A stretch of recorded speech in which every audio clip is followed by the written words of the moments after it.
Good morning, everybody. My name is Tara Healey. John Roberts is our operations manager of our mindfulness program, and he will be joining us just for the first few minutes of the session with updates and kind of the latest on what we're doing in our program. But this is our Thursday morning gathering. And for anybody that is new, a warm welcome to you. These sessions are about 12 minutes in length, and they are fully guided. We go to right around 20 or 10 of the hour and save time for questions. Anybody, feel free to hop off at that point.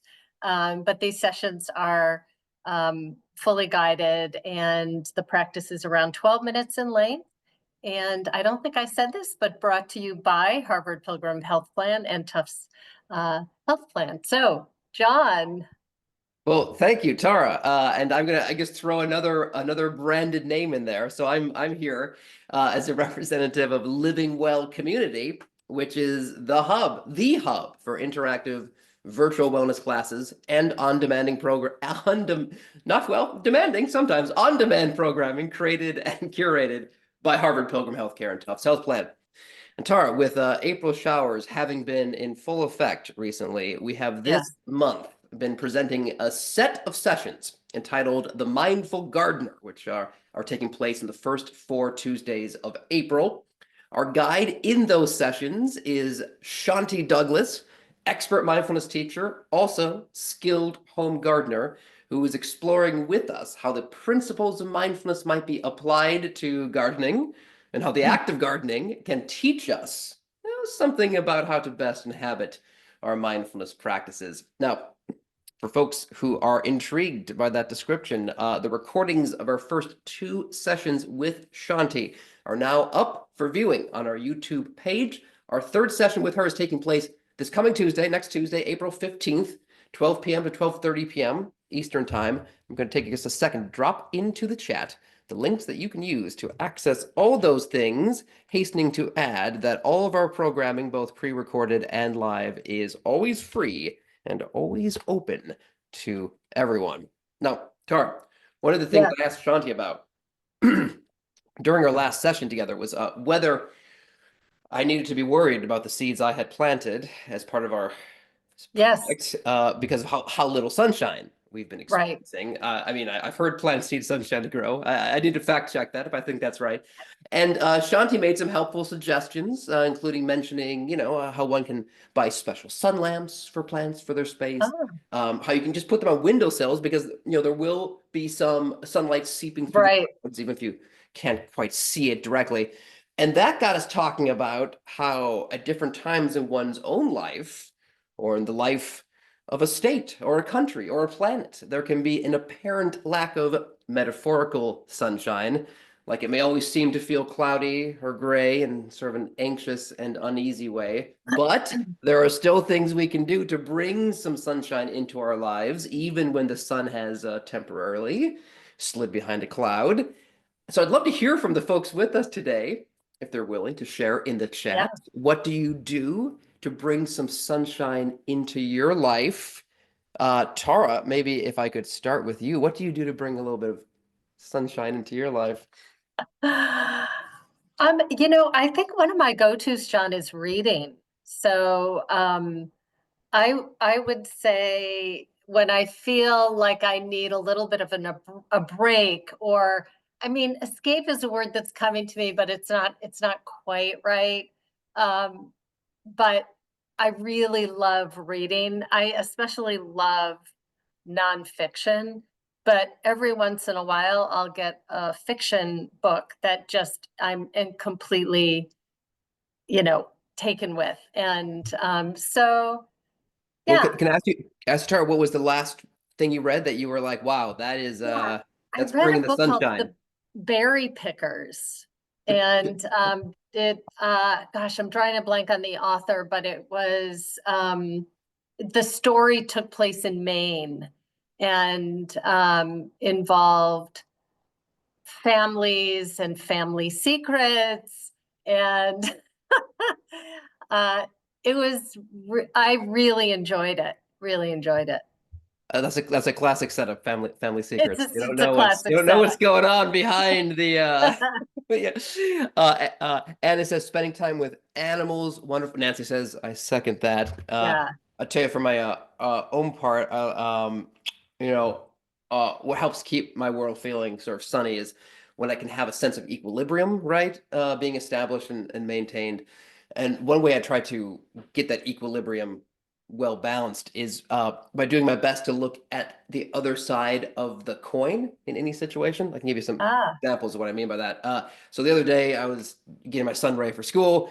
I was also trying to get the trash out to the end of the driveway. I was, it was snowing improbably. I hadn't yeah. slept very well. I wasn't feeling very well, and it just felt like everything was wrong. Right? I was like, oh God, is this Yeah. Yeah. okay? Here we go. But then It's I all tried to flip wrong. all those things on their head and think, it's amazing. I can just put my trash out here and just like some guy comes and just takes it away for me. Yeah. I don't have to ask anyone to do it.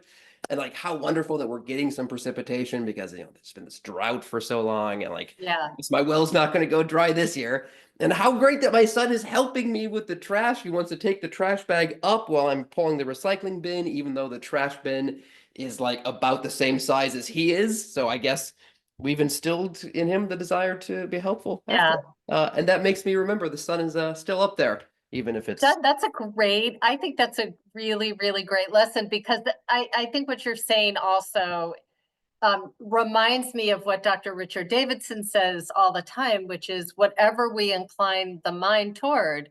So wittingly or unwittingly, we're always training something, and neurons that fire together wire together. So I think yours is a really good example of just taking the other side. Yeah, and what I love about that Tara is like, there was a sense of like, in a sense, don't take this too seriously, but in a sense, I'm forcing myself to take this different perspective. Right, But if I right. do that enough times, it's Yes. just going to happen on its own, right? It First, becomes your default. Yeah. yeah, it just becomes the thing I'm doing. Colleen Yeah. says music and humor and is loving the Wait, Wait, Don't Tell Me podcast on Yes. NPR. Wow, yeah, I've that thing has been on for decades, right? Yes. Yeah, I It's used a to listen to really that good one. religiously. But Yeah. well, Tara, so just again, we have some more sessions with Shanti coming up, a lot more to talk about there. So there'll be a lot more to talk about here. But thank you so much as always for allowing me to come Thank and you, have a John. bit of a chat. And Yeah. hope you have a good meditation this morning. Good to Thank see you. everyone. Okay, John. Bye. All right, everybody. So let's go ahead and move into a posture for practice this morning. And so you have options. You can do it standing, especially if you're feeling a little bit tired. Standing practice is great. You could also lie down. It is suggestive of sleep. So if you're tired or didn't sleep that well last night, probably would not do the lying down, but it is a really fully acceptable and fine posture, or of course seated. Eyes can be open or closed. If you keep them open, I think it's helpful to gaze down a little bit just to help remove any peripheral distraction. So let's go ahead and settle in to the posture that feels best for us this morning. Making micro movements so that you are upright and engaged with a spine that is straight but not stiff. And of course, that would be more true if you're seated or standing. And just notice, bring full awareness to your body and notice whatever sensations are most pronounced. Our activity this morning is lands in our body.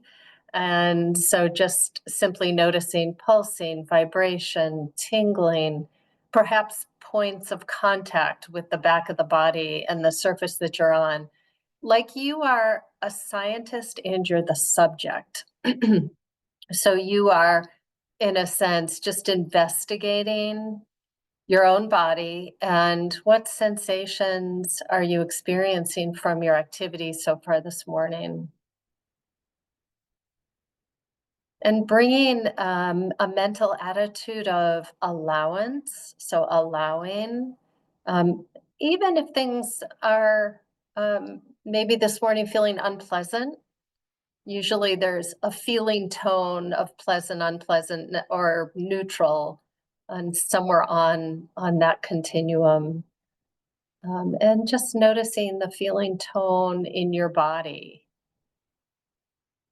And there might be parts of the body that feel pleasant and fine, and other parts that maybe are unpleasant, but all are welcome because they're here. There can be a tendency to bring resistance to that which doesn't feel great, which is very natural. And in the practice, we're actually learning to get a little bit closer to that which might be somewhat unpleasant, because it's here. It has arrived. And the good news is that it has an arrival, it does its thing, and it moves. It's not any of these emotions, whether they're pleasant or unpleasant or neutral, are of the nature to change and evolve, increase, decrease, go away, return, all of it. So just holding full awareness over your whole body, kind of checking in, bringing curiosity and receptivity to your body.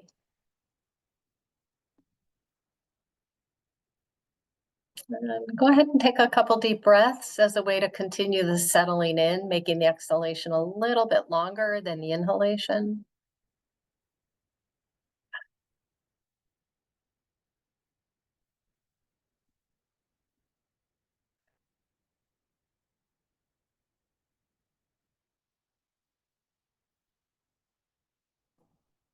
And let's take a moment to expand awareness to include sound that may be occurring in the room or outside of the room. Sound that might be consistent or that is arising and then passing. Again, with allowance.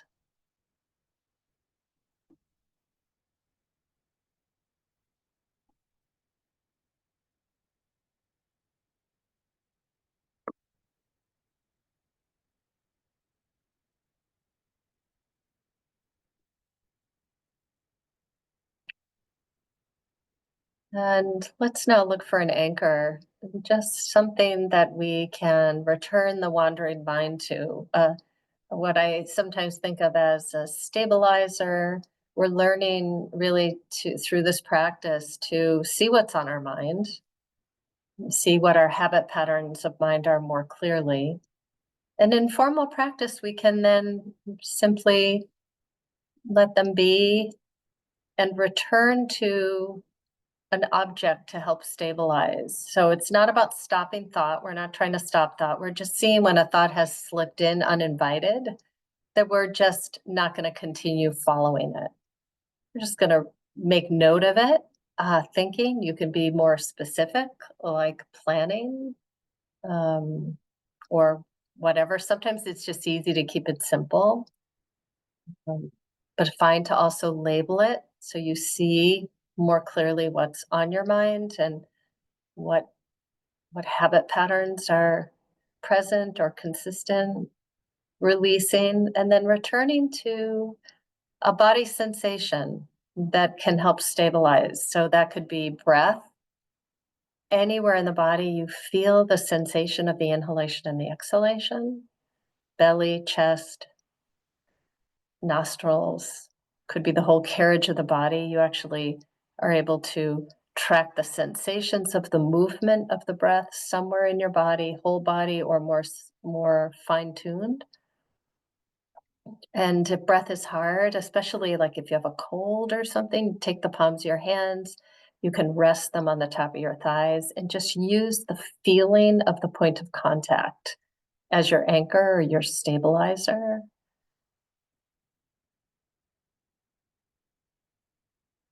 And having a busy mind is perfectly normal. In practice, when we remove all the typical distractions of our day and we're with ourselves in this way, in a way, you're bringing the thinking mind into stark relief. You really see It's happening all the time anyway, but usually through our busyness, we don't see so clearly just how active the mind is. Sometimes we do. But in practice, we're just deciding we're not going to follow that train of thought. We're just going to see it, name it, soften the body, and return to object, whatever body sensation. You could also use sound. And so I'm going to be silent for the next few moments. So tracking breath sensation or another body sensation or sound. When a thought slips in uninvited and you notice it, simply release it. You could label it, release it, soften your body, and return.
Noticing where your mind is.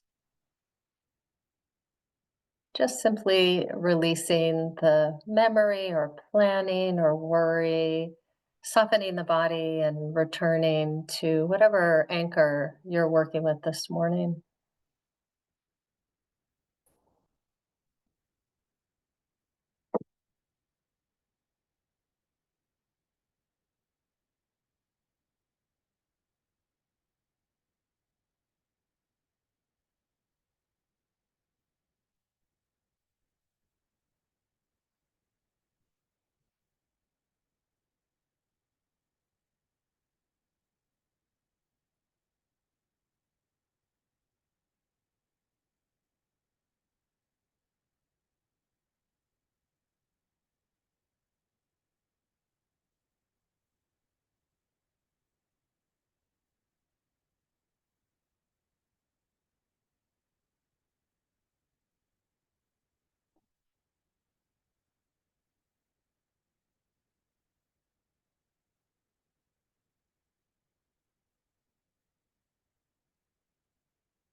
And as we bring this practice to a close, may we be peaceful and at ease.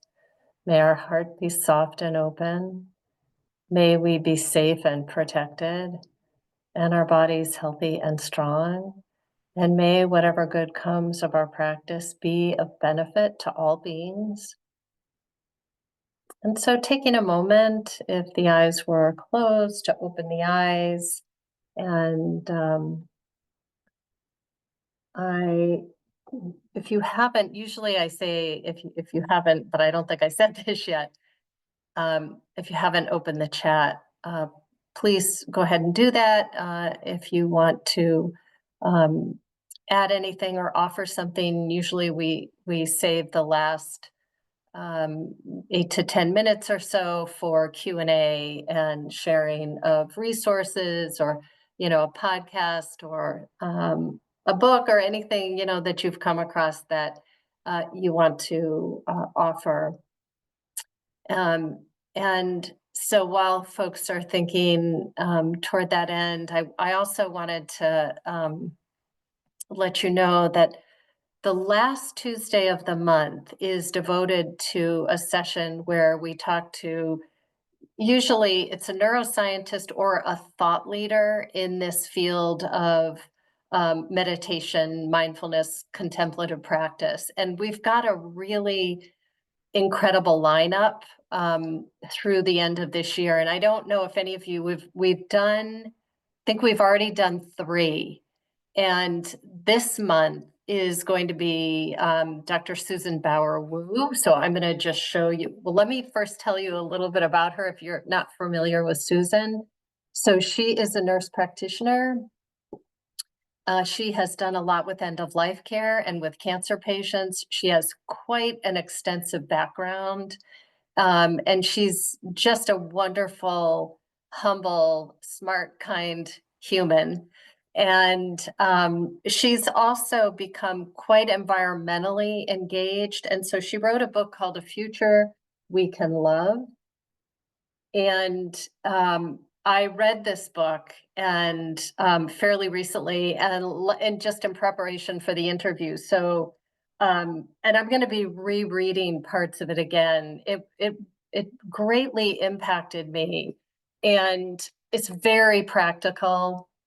But she has such an interesting background, but of course it's all connected to human flourishing and well-being. So she is our guest at the end of the month. And I am going to go ahead and put, oh no, maybe I don't have it here.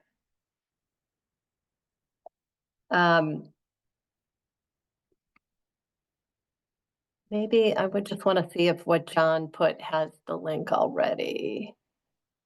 Yeah, those are all the gardening sessions, but this is.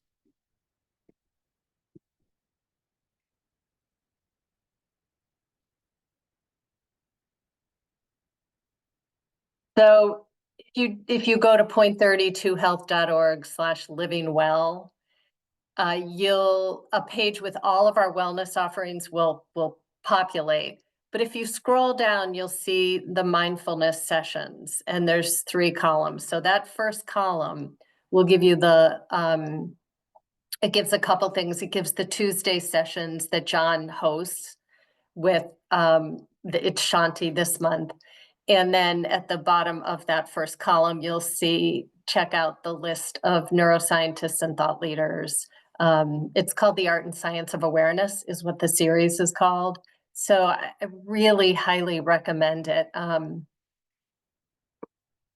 She is fabulous. So I'm super excited to be interviewing her. So Anna, there is a very cutesy self-care called Finch. It's good for any age over 4. It's somewhat childlike, but still enjoy it as an adult. You can set daily goals or reminder. Nice. That's great. And I love that it's free. That's, because we're all about that here too, being able to offer free resources. And by the way, these Tuesday sessions, the ones John hosts, and then the last Tuesday of the month, Those are all free and can be attended by anybody. So feel free to share with friends. So Dot says, I attend a breath mantra breathing session at my gym, which is an hour of meditation, breathing, and music. It's held so, wow, that's really, really awesome. And I think, there's so much instability on the planet right now, politically, environmentally, socially, racially. I mean, just a lot of instability. So having this community feels so important to us. It is very beneficial to me, to have all of you show up on Tuesdays, Wednesdays, and Thursdays, and just offering ideas and sharing things that you're learning, and what's going on in your world as it relates to contemplative practice and how you're benefiting. So that's really, really helpful. So anything else that anybody would like to offer? I'm gonna put Susan's name also in the chat. So you can she has, a website, so you can check out her work. She was also she has such an impressive background. She was also the president of the Mind and Life Institute. So the Mind and Life Institute, oh, great, Anne, thank you. Thank you very much. Oh, so Anne, that is to the host and panelists. So I'm gonna just do a copy here.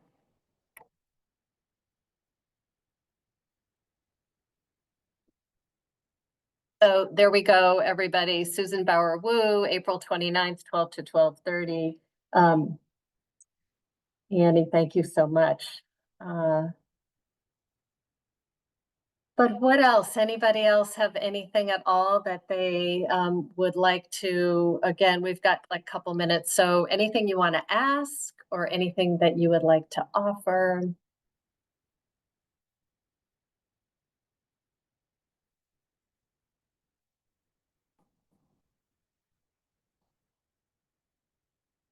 All right, I think we can go ahead and call it here. Thank you so much for joining, and it's Thursday, so we're getting close to the weekend. I wish everybody a safe and happy weekend, and we'll see you back here on Tuesday. Okay.